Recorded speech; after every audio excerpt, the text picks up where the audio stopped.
Hello, and a very warm welcome to you. Thank you so much for joining us for this analysis today. It's great to be here. We are about to pull back the curtain on one of the most, powerful and strategic companies in the entire digital world, Adobe Inc. That's right. We're going deep into their recent Form 8K filings. Exactly. We're dissecting everything, covering their really stellar Q4 and full fiscal year 2025 financial results. But before we jump right into the numbers, if you value having these, complex technical documents distilled into clear, understandable knowledge that you can actually use, please do us a huge favor right now. It really does help. It does. Click that like button, share this deep dive with someone else who wants to be well informed, and absolutely subscribe to the channel. And staying tuned ensures you won't miss what's coming next. All of our content is designed to give you that shortcut to genuine expertise. That's our mission today, really. To give you a true shortcut, we're going straight to the source. Yep, the raw data, the executive commentary, the forward-looking guidance. No spin. And our goal for you is simple. We are going to extract the 5 most critical financial and operational takeaways from Adobe's performance. We'll break down every key metric: revenue, net income, EPS, margins. And we'll clearly explain what the company is promising for the road ahead in fiscal year 2026. Exactly.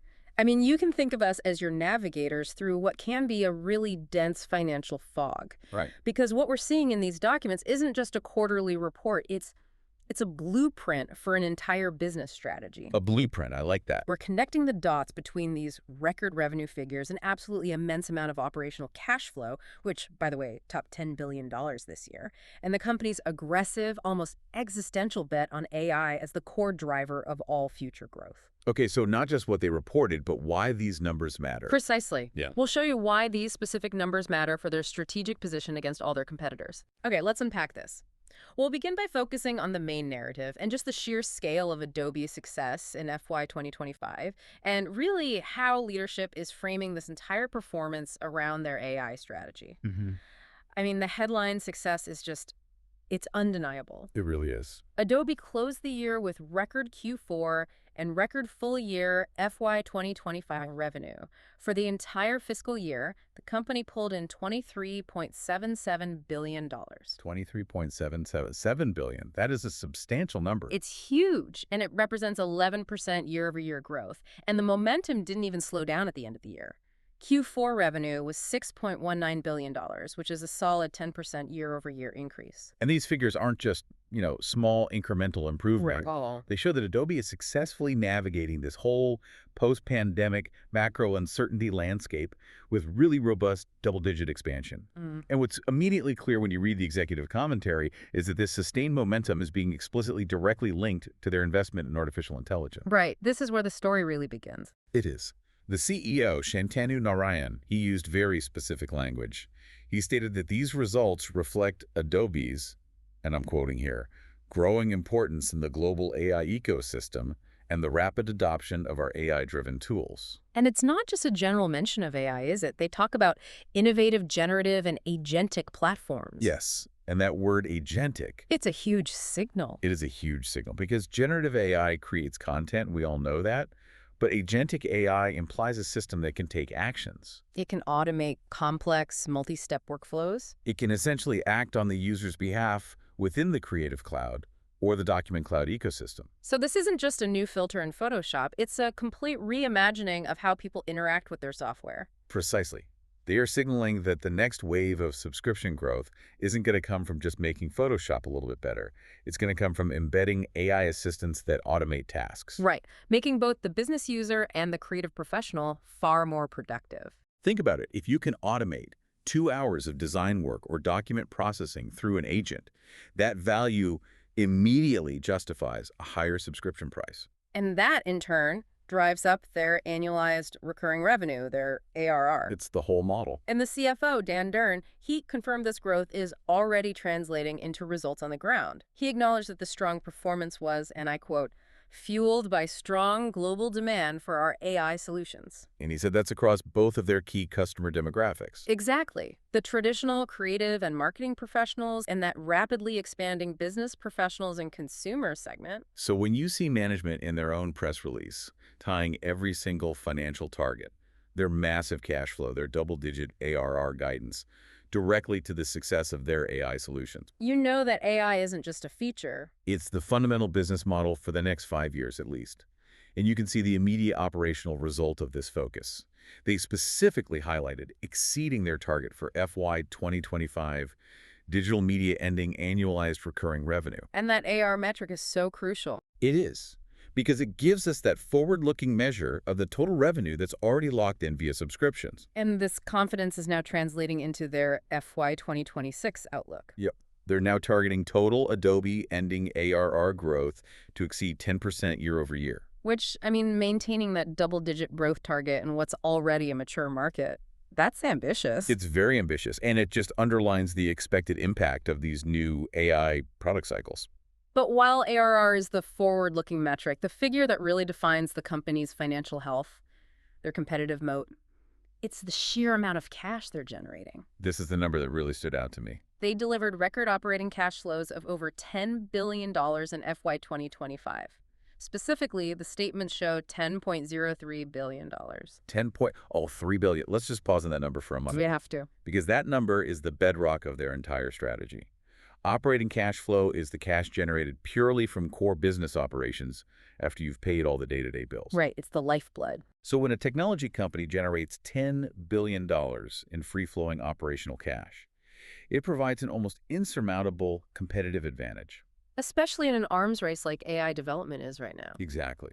They don't need to dilute shareholders or rely heavily on debt to fund massive R&D efforts or talent acquisition or even strategic multi-billion-dollar acquisitions. They are literally self-funding their own future. And that liquidity acts as a powerful barrier to entry for any of the smaller, less capitalized AI competitors who are trying to catch up. So, to sum up this first part, we have a clear picture. Record growth, sustained by a subscription model that's matured into a cash-generating engine. And a leadership team that has explicitly pointed to AI innovation as the singular mechanism for achieving their double-digit growth goals going forward. Okay, let's shift gears now and dive into the next section. We're moving from that high-level narrative to the critical numbers you really need to scrutinize. And when you read any major corporate filing, you're constantly going to encounter two sets of figures, GAAP and non-GAAP. And this distinction is absolutely critical to understanding profitability. It really is. It's kind of the difference between the accounting truth and the operational narrative. Explain that. Well, GAAP, or generally accepted accounting principles, are the rigid, standardized rules everyone has to follow, period. Okay. Non-GAAP figures, however, are adjustments management makes to present what they believe is a clearer picture of their core profitability by excluding items they consider to be non-operational or non-cash. And crucially, for a modern, high-growth tech company like Adobe, the non-GAAP numbers are almost always significantly higher. Always. And they paint a much brighter picture of earnings for the market. That's right. And the primary reason for that large gap is stock-based compensation, SBC, and amortization. Right, stock-based comp, that's a huge one. It's a massive non-cash expense for Adobe. They offer large stock grants to attract and retain top engineering and executive talent, especially in this hyper-competitive AI space. Which GAAP says they have to record as a real expense. Correct. But management argues, well, this doesn't impact our day-to-day cash performance or our core product margins, so they strip it out for the non-GAAP view. And the difference in net income alone shows just how big that decision is. The magnitude is huge. So let's quantify that difference. Let's run through the full year FY 2025 core metrics. Okay, total revenue, again, was $23.77 billion, growing 11% year over year. Now, let's look at the bottom line results, the income and the earnings per share. Okay, let's start with net income. Under GAAP, the net income was $7.13 billion. $7.13 billion, okay. But under non-GAAP, that number jumps to $8.94 billion. Wow. That's a gap of nearly $1.8 billion.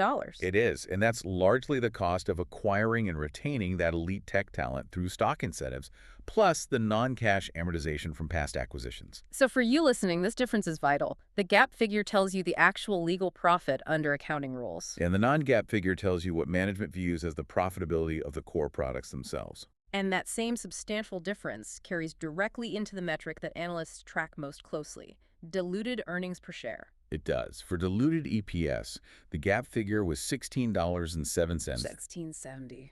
And the non-GAAP diluted EPS was $20.94. 2094, so a difference of over $4.20 per share. That's enormous. It's huge. And while management is focusing on that higher non-GAAP EPS of $20.94 as proof of operational excellence. Investors have to be aware that the stock-based comp, while it's non-cash, is a real cost to shareholders because it dilutes the overall share count over time. That's the key. Yeah. However, in Adobe's case, their really aggressive share buyback program partially mitigates this dilution, which is an impressive balancing act. So they're funding talent retention while actively reducing the share count. That's exactly what they're doing. It's very clever. And this operational efficiency is also reflected in the operating income and the corresponding margins. Absolutely. The GAAP operating income was $8.71 billion, which is up significantly from the prior year. But the non-GAAP operating income was $10.99 billion. Almost $11 billion. So if we look at those implied margins, the GAAP operating margin is hovering around, 36.6%? Right. But the non-GAAP operating margin, the one reflecting the profitability of the software delivery itself, is an incredibly strong 46.2%. 46%. That's a huge margin. That nearly 50% margin profile is the hallmark of a dominant software company with immense pricing power and really low marginal costs for adding new subscribers. And that high margin is what enables the company to generate that $10 billion in cash flow we were just talking about. It's the whole engine. It all connects. And we see the same pattern in the Q4 figures, which just confirms the trend. Q4 revenue was $6.19 billion, and the Q4 non-GAAP diluted EPS hit $5.50. Which was significantly higher than the $4.45 GAAP EPS. So the story is consistent: high growth, high margin, and aggressive talent incentives reflected in that GAAP non-GAAP delta. And there's one final detail in this section that really reinforces the stability we mentioned in the opening. The revenue mix. It confirms the complete success of their subscription transition. Total subscription revenue for the year was a massive $22.904 billion. $20.9 billion out of a total of $23.7. Exactly. Product sales, the old box software model, contributed only $325 million. A tiny fraction. A rounding error. And services added about $540 million. That is a powerful visual. Nearly 97% of their total revenue is now locked into predictable, recurring subscription contracts. And that level of revenue certainty is what allows them to confidently project that double-digit ARR growth for next year. Right. They aren't hoping for future sales. They are building on a massive, stable, installed base. Okay, so moving into our next section, we really need to understand where this money is actually accelerating. We know the total's impressive, but which parts of the business are driving that AI narrative forward? Right. And Adobe reports results across two major segments: digital media and digital experience. And then they break down the growth by customer type. So let's start with digital media. This is the historical engine room, right? It is. This is Creative Cloud So, Photoshop, Premiere, Firefly, and Document Cloud, which is Acrobat. This is the behemoth segment. In the numbers. For the full year, FY 2025, digital media revenue hit $17.65 billion, and it maintained 11% year-over-year growth. So the digital media segment's performance is impressive just because it's growing at the same rate as the entire company, even though it's already so large. Yes, it's not suffering from saturation, not at all. Which you might expect. You might. Yeah. And the exit ARR confirms that momentum. Digital media ARR exiting the year was $19.20 billion, which shows a solid 11.5% year-over-year growth. So that indicates that the core platforms are successfully raising prices, selling new AI tiers, or just bringing in new users at a sustained pace. It proves the value proposition of their tools remains incredibly strong, even as all these new competitors are entering the generative AI space. Okay, so now let's pivot to the digital experience segment. This is Adobe's enterprise solution arm. That's right. Marketing, analytics, commerce, and advertising cloud solutions. This segment is smaller, but it's highly strategic for connecting their creative tools into these massive corporate marketing workflows. And how did it perform? Digital Experience generated $5.86 billion in FY 2025 revenue. It showed a slightly slower growth rate of 9% year-over-year. 9%? A little bit of a lag there. A little bit. However, much like the total company, we need to look closer at the recurring revenue within the segment. The Digital Experience subscription revenue for the year was $5.41 billion, which grew at a much stronger 11% year-over-year. So that matches the digital media growth. It does. It indicates the core enterprise SaaS components are highly sticky and growing robustly, matching the pace of the digital media subscriptions. The slight drag on the overall segment number likely comes from, non-recurring services or consulting revenue that's associated with these large-scale enterprise deployments. Which can be lumpy. Okay, this brings us to the customer group deep dive, which is, I would argue, the most important strategic takeaway from this entire report. I agree with that. Adobe's analysis splits subscription revenue by the end user, creative and marketing professionals versus business professionals and consumers. And this signals exactly where management sees the future expanding. This is where we see the future accelerating. Yeah. For FY 2025, total subscription revenue across all groups was $22.80 billion, growing 12% year over year. Right. Naturally, the largest share belongs to the traditional base. The creative and marketing professional segment brought in $16.30 billion. And that grew at a very healthy 11% year over year. Very healthy, solid. So if that's the incumbent champion, where is the disruptive growth coming from? It's coming from the business professionals and consumers group. This is the story. This segment generated $6.50 billion for the year. Okay. And crucially, it showed the fastest growth at 15% year over year. 15%, that's a significant jump. It is. In the fourth quarter, this segment's subscription growth was reported at 15%, or 14% in constant currency. That 4 percentage point premium over the creative segment. That is the key insight. Okay, so let's elaborate on the implications of that 15% growth. What exactly are these users subscribing to? Well, we're talking about the document cloud. So Acrobat, PDF management, e-signatures. Exactly. And increasingly, the general business applications of their AI tools. This growth signals two critical things. Go on. First, the ubiquity of the PDF and secure document workflows just continues to expand far beyond dedicated legal or administrative departments. Every knowledge worker needs document cloud integration. And second. Second, that 15% growth is likely a direct result of Adobe integrating AI tools, like the Firefly Generative AI and the PDF AI assistants, directly into Acrobat and other document cloud products. So if a business professional can use an AI agent to summarize a 50-page contract in Acrobat, or quickly repurpose a document for presentation without needing a dedicated designer, that subscription becomes indispensable. it's Adobe's Trojan horse into the general enterprise productivity suite, a space that's traditionally dominated by giants like Microsoft. It is a profound shift in market identity. Adobe is no longer just selling the tools of creation.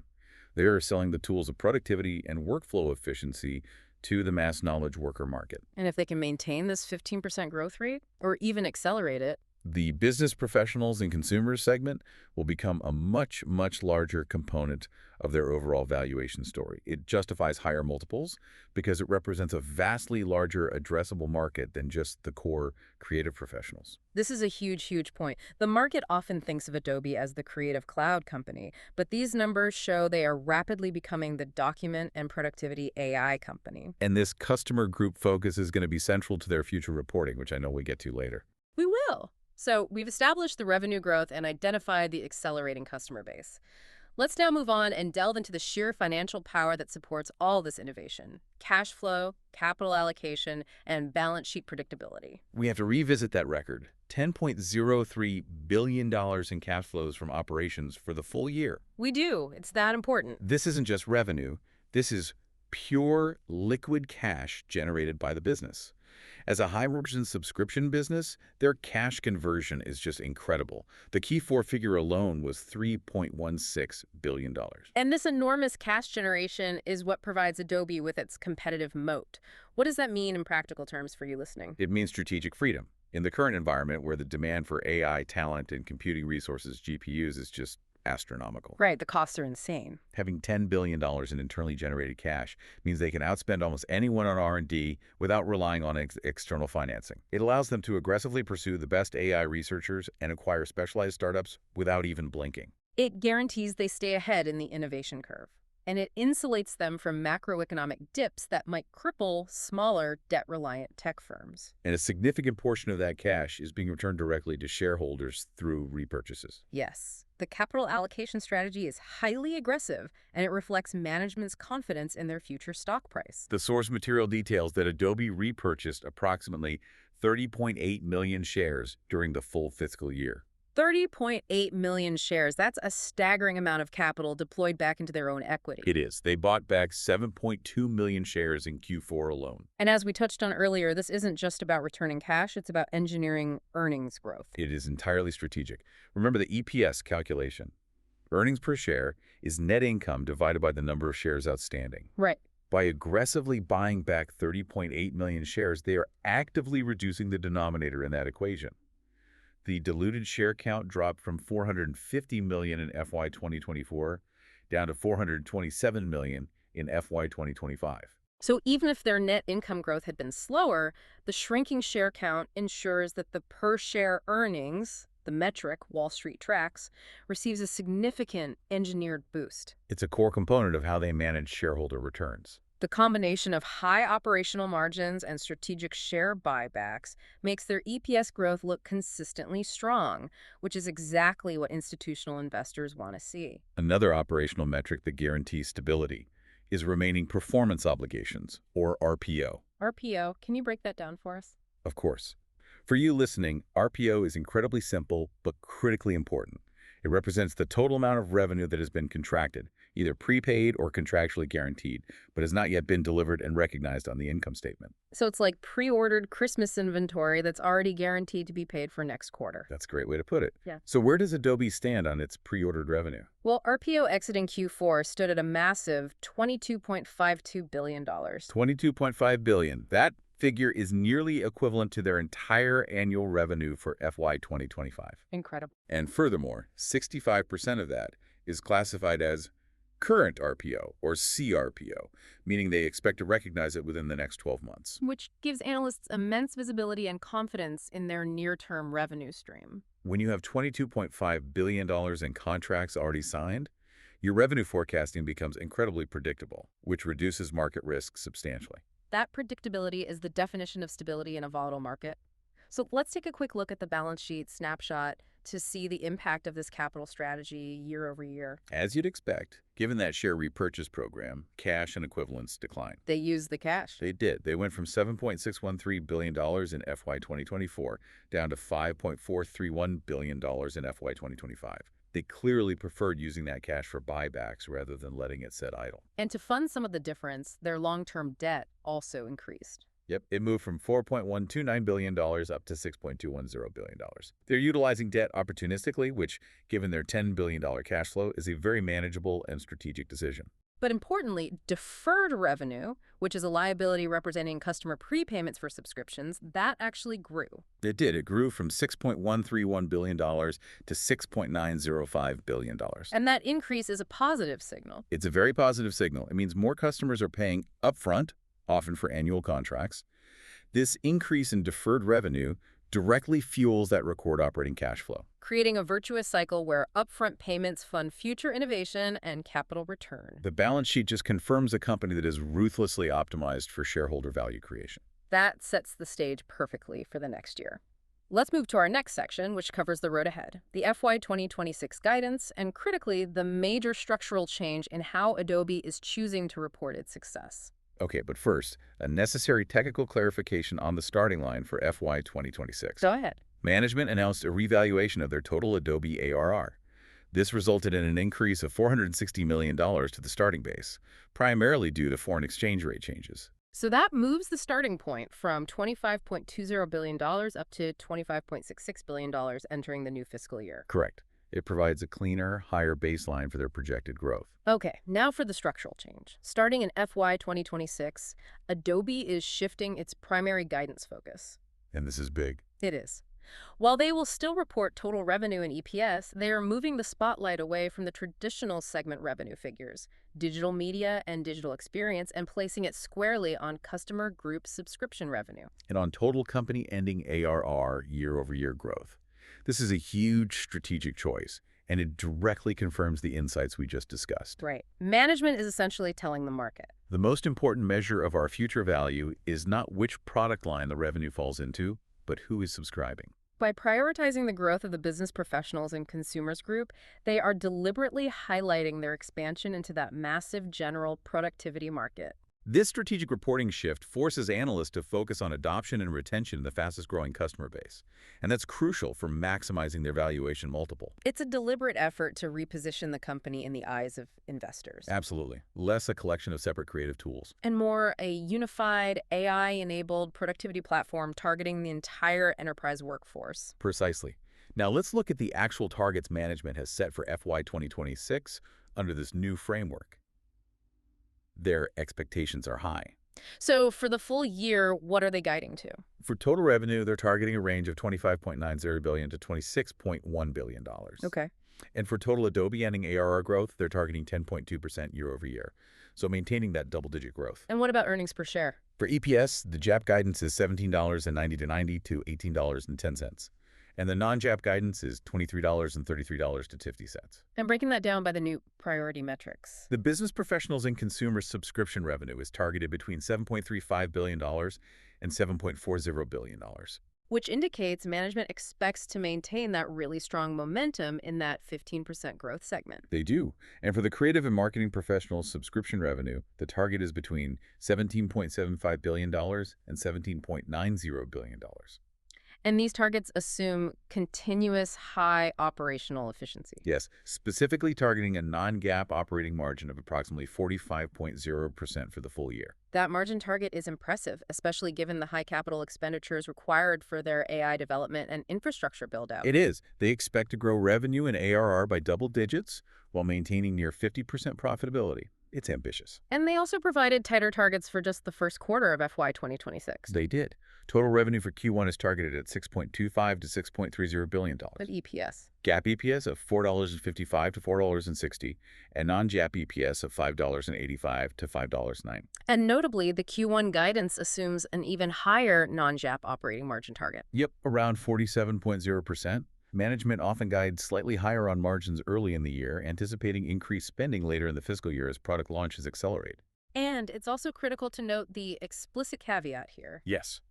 All of this guidance is organic. It excludes any potential contribution from their announced acquisition of Semrush Holdings, Inc., pending regulatory approvals. So that 10.2% ARR growth is what they expect to achieve purely through organic uptake of existing and upcoming AI-powered products. That level of confidence is substantial. It just confirms the sheer weight they are placing on the success of their internal AI innovation cycle.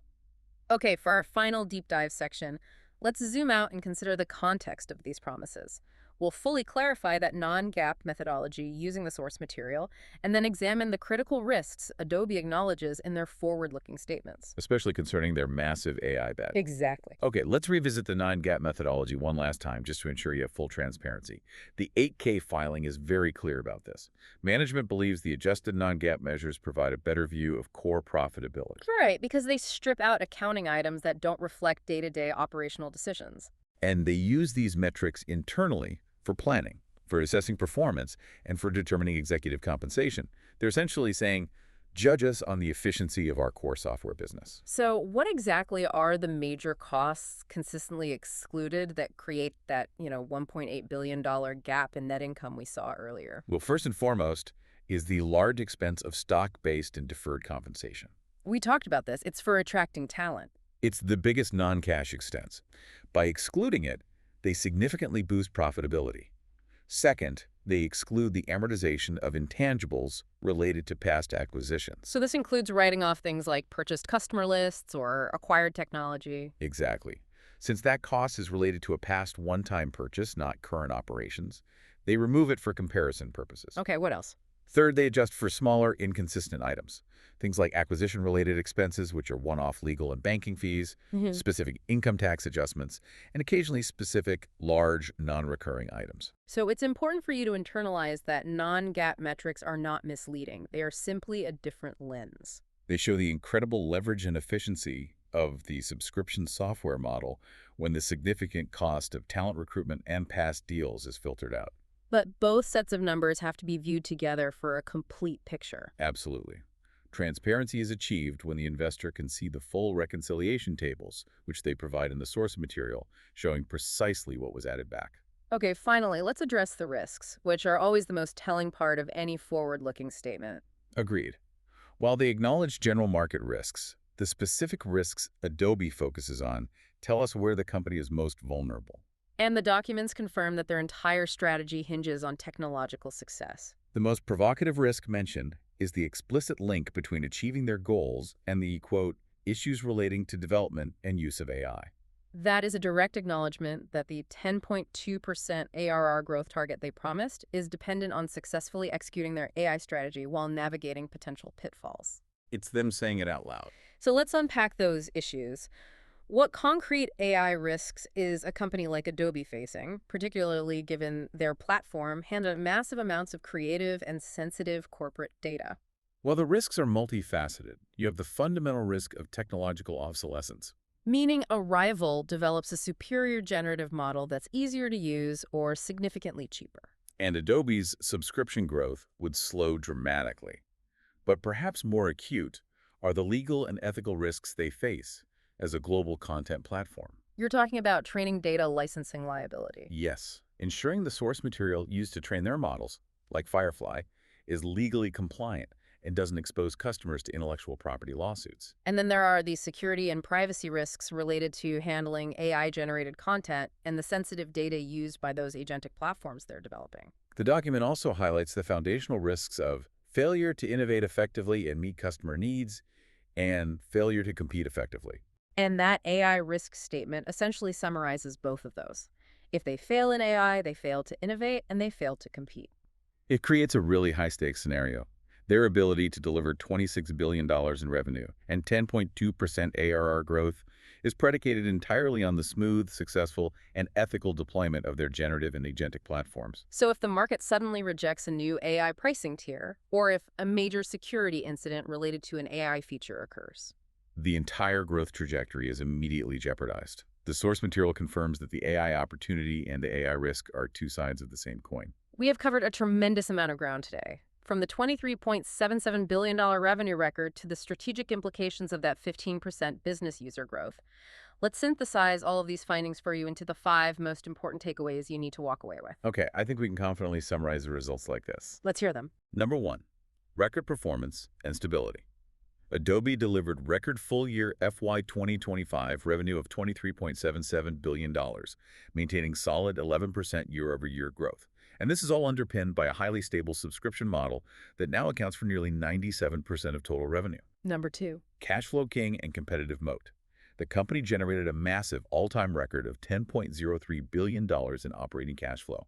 This figure funds their aggressive AI R&D, provides immunity from market instability, and allows for sustained, significant share repurchase programs. Number 3. Future certainty. Exactly. Remaining performance obligations, or RPO, stand at $22.52 billion exiting the year. This provides extremely strong, near-term contracted revenue visibility that essentially locked in a full year of future revenue. Okay, number 4 is all about AI. AI focus and strategic risk. Leadership explicitly ties future double-digit ARR growth targeting 10.2% in FY 2026 to the rapid adoption of their AI tools. This confirms that AI is the single biggest growth mechanism and also the company's biggest strategic risk factor. And finally, number 5, the growth leader and repositioning. Yes. The Business Professionals and Consumers Group subscription revenue is the fastest growing customer segment, posting that 15% year-over-year increase. This acceleration is so significant that management is changing its reporting structure to prioritize this customer group in FY 2026 guidance. That is an excellent comprehensive synthesis of a very complex financial report. Thank you. Of course. Now, for a final provocative thought for you to consider. I'm ready. Management is making a deliberate structural change in FY 2026 by prioritizing the growth of that business professionals and consumers segment in its public guidance. Right. This segment's 15% growth rate is clearly where the future high multiple valuation lies. So the question is, are management's actions forcing the market to fundamentally change its perception of Adobe? Should you, as an investor, view Adobe now primarily as a broad, AI-enabled productivity and workflow platform, a challenger to enterprise incumbents, rather than the traditional dominant but potentially slower-growing creative cloud company? What are the implications for market valuation when the fastest growth is decoupled from the company's historic identity? That shift in identity is everything, especially as they compete for that enterprise AI wallet share. A fascinating question indeed. And thank you for spending this time with us on this deep dive. We hope this breakdown of Adobe's financial health and strategic future was valuable. We really do. And if you enjoyed this detailed summary, please make sure you click that like button, share this deep dive with a colleague, subscribe to the channel, and stay tuned for our next essential content summary. We appreciate you being here and helping you become better informed.